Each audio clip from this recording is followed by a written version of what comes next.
dirungu kali Ibnu Abbas dawuhe ngeten innal jannata setuhune swarga la tubkharu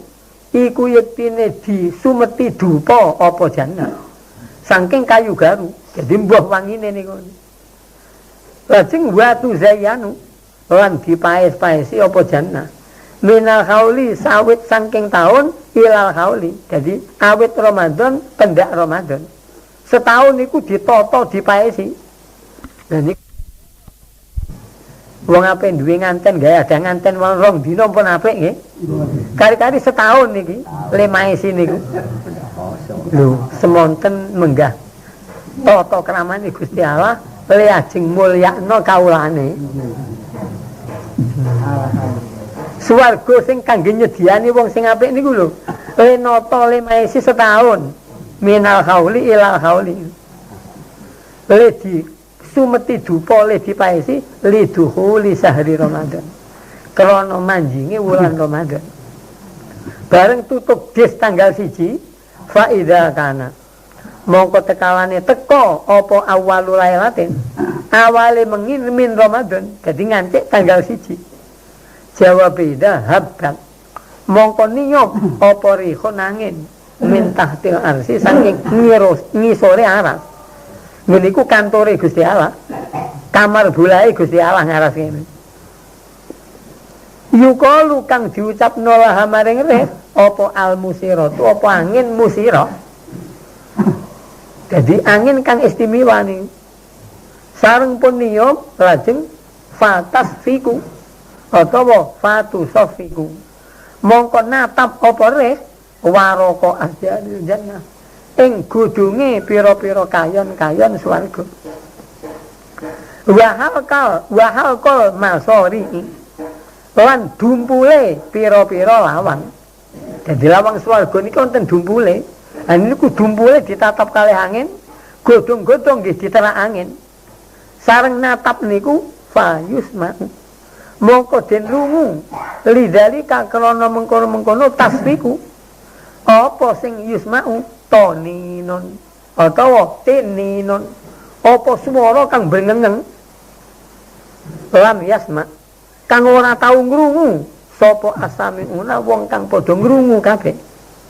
ora ngrungu aksana ing swara kang luwih bagus minhu tinimbang saking toninon jadi sareng angin iku natap dhateng godhong-godhongan swarga dumpul lawang swarga niku ajeng wonten swara kang dirungu mboten wonten pengrungu bagus kados niku kerangan kaya napa teng donya mboten wonten niku dadi benjing nek kok sampean dugi ngriku sareng wonten swara ngoten lajeng fata beruju mongko metu mongko ngetok mongko lahir apa alhurul in pira-pira medodari kang lolok-lolok metane do metu kabeh asing kata yakumna saenggo ngadeg sapa hurul in ngadeg ala sarofil jannati ing atase dhuwur swarga sareng pun ngadeg teng niku fayuna dina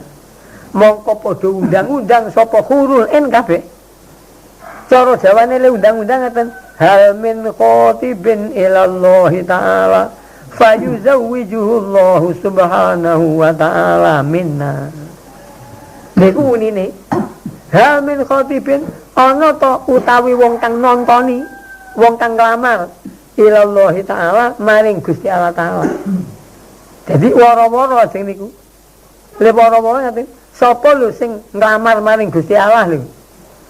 sing sapa wong nglamar maring Gusti Allah fayuzawijuhu mongko bakal njodhokno ing khatib sapa Allah subhanahu wa taala dijodhokno minna oleh saking ingsun khurul in bakal oleh aku iki lho rupane delok iki lho moblok lha wong ngetok niku dadi ngimeng-ngimeng niku kalih wong sing sapa lho sing gelem nglamar karo Allah bakal dijodhokno oleh aku iki lho rupane delok nggih ngilor sing rapi niku anggere manjing Ramadan nggih wonten ngoten ning kula sampean mboten ndungu kadang-kadang lupa niku Sareng pun munga ngoten lajeng sumayakulna mongko kari-kari ngucap sapa hurul en ngucap ngeten ya Ridwan he malaikat Ridwan ini ku malaikat sing jaga swarga ma hadhil lailatu utawi apa suwi-wiji iku iki wengi kok dadi abyur kaya ngene iki wengi apa iki sareng takok ngoten fayuji buhuna mongko jawab sapa malaikat Ridwan ing hurul en kabeh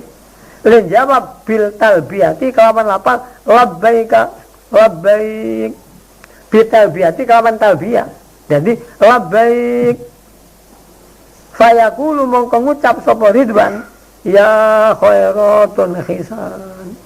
hadhihi awwalul lailatin min sahri ramadan he midodari kang ayu hadhihi utawi ki wengi iku awwalul lailatin min sahri ramadan yaiki awale wengi siji saking sasi Ramadan. Sareng malaikat Ridwan pun munga ngoten lajeng genten wa yaqulullah. Lan dawuh Gusti Allah, ya Ridwan, he malaikat Ridwan iftah becik nyakno sira Ridwan abwaabal jinan ing pira-pira lawang swarga. Wis nyakno kabeh jeblak kabeh